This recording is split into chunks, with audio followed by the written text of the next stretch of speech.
I'm Eeyore, a dark clouds hanging over me, raining wine and poetry. I won't leave the house. The sun doesn't rouse me. I can't even leave my bedroom. I'm so drowsy. Every day is the same, lousy. Pulling the blankets up over my head, sinking in as a hibernating bear.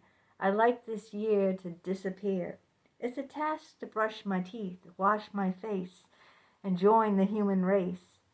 Men tell me to snap out of it. Look at the bright side of things. Count your blessings.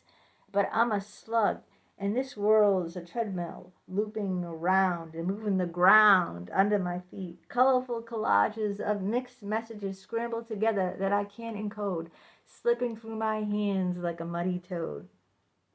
Hi, it's Sandy Wiley, and I'm here today at the start of the holiday season, Thanksgiving Day, to talk about depression.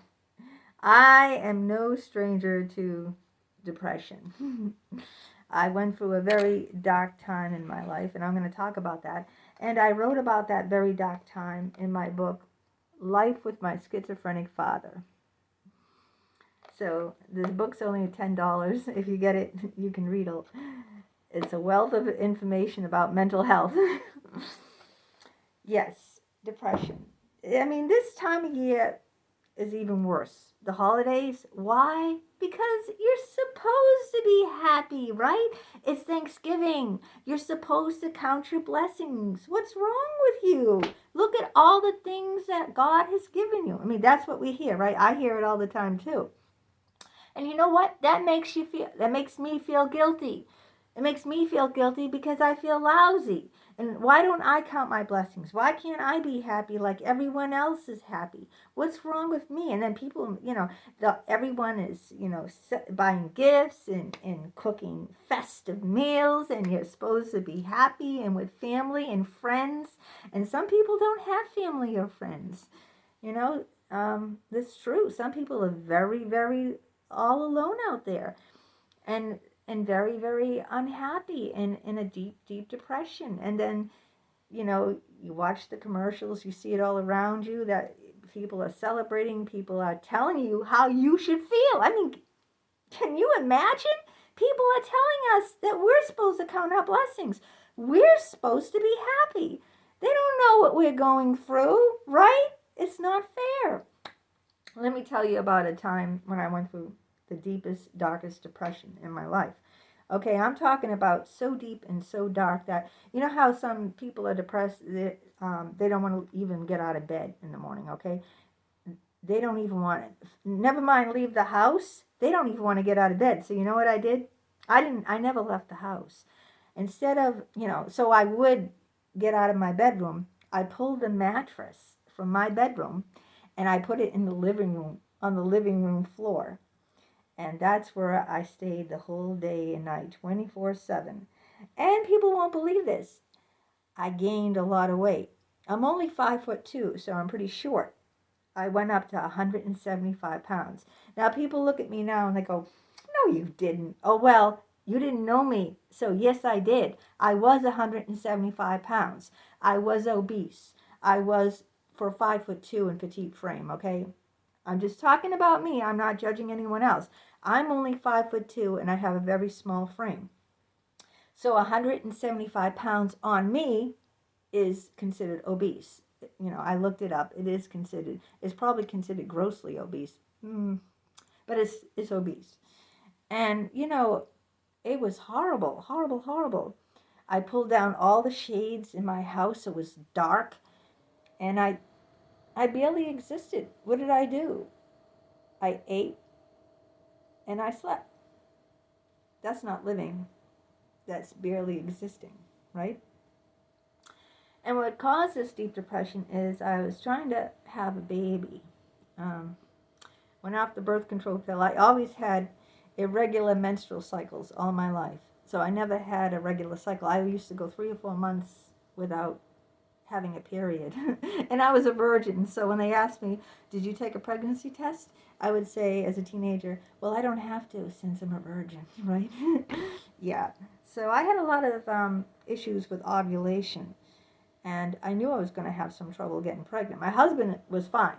He was extremely fertile because he was tested, and the doctor said, "Whoa, you could blow you like a rocket, blast off." That's exactly what they said to him, blast off.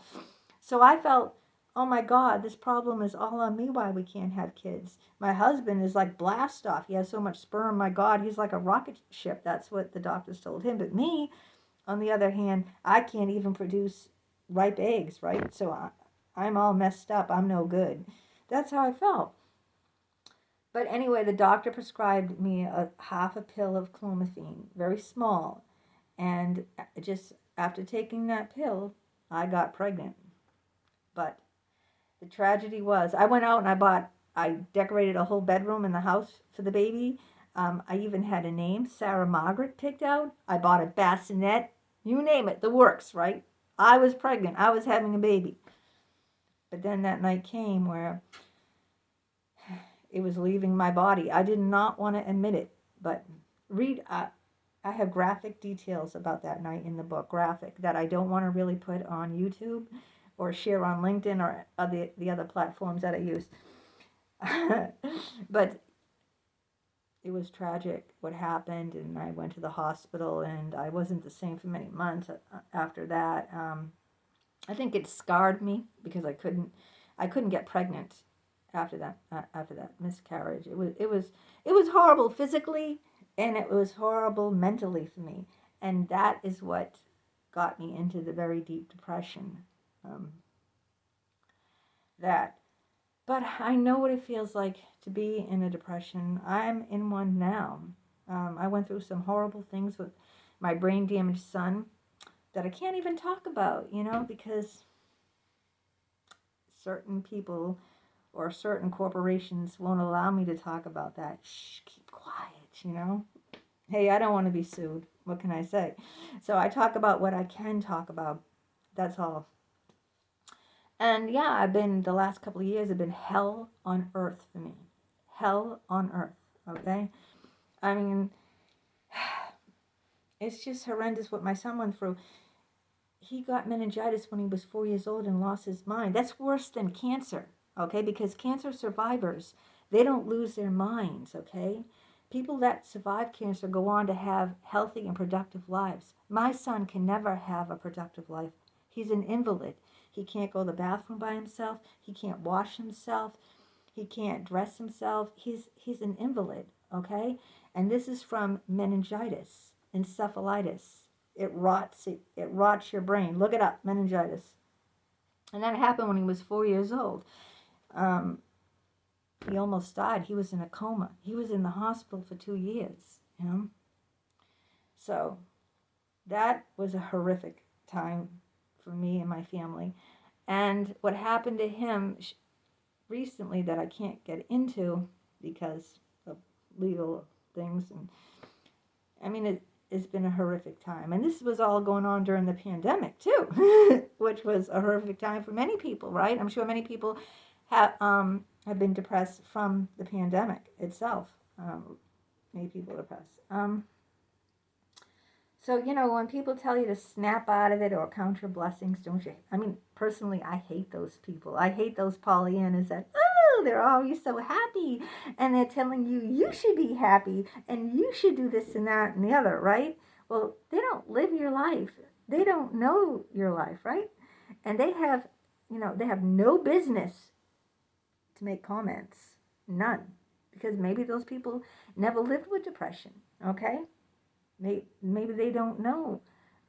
People throw that word depressed around a lot.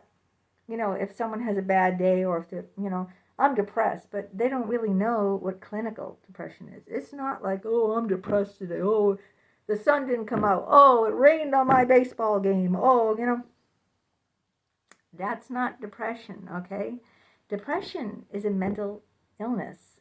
People that are depressed, they don't want to take care of themselves anymore. And some don't even want to live. They want to take their own lives. It's like, I really didn't want to live. I didn't want to kill myself, but I really wasn't living. I was just existing, and even barely existing. I just would just eat and sleep and stay on the mattress with the shades pulled down in my living room. That's not living. That's not even existing. I never left the house, and I just hated myself. I felt I was so inadequate. I wasn't a woman. I can't be a woman. I can't have a child. But those doctors, I mean, the good news was I got rid of doctors. I hate doctors. Okay, if you're a doctor, I'm sorry. But doctors have only done me wrong. Psychologists from Harvard and Yale, medical fertility specialists who told me you will never, ever have a baby on your own. Guess what?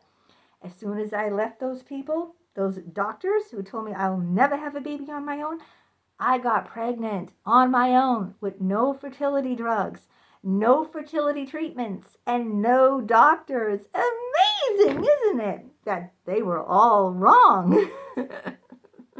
So there you go. It just proves that.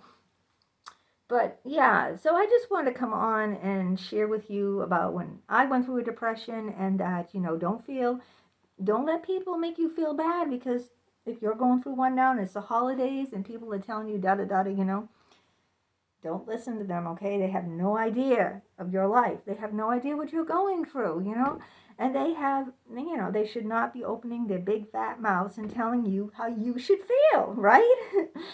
So yeah, let's be in this together. It's the holidays. It's tough.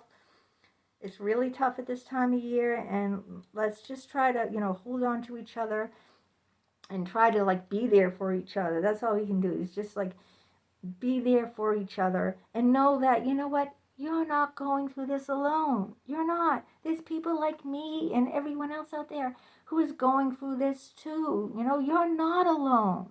You're not. It's okay. It's okay to be angry. It's okay to be sad. It's okay to not want to celebrate this holiday. It's okay to, do whatever you have to do. I mean, even if you brush your teeth in the morning, then just praise yourself that, my God, at least I did that today. Don't be too hard on yourself, because the world out there, they're gonna sock it to you, right? But you, don't be hard on yourself, and take care. And I hope that you can have the best Thanksgiving that you can. Bye bye.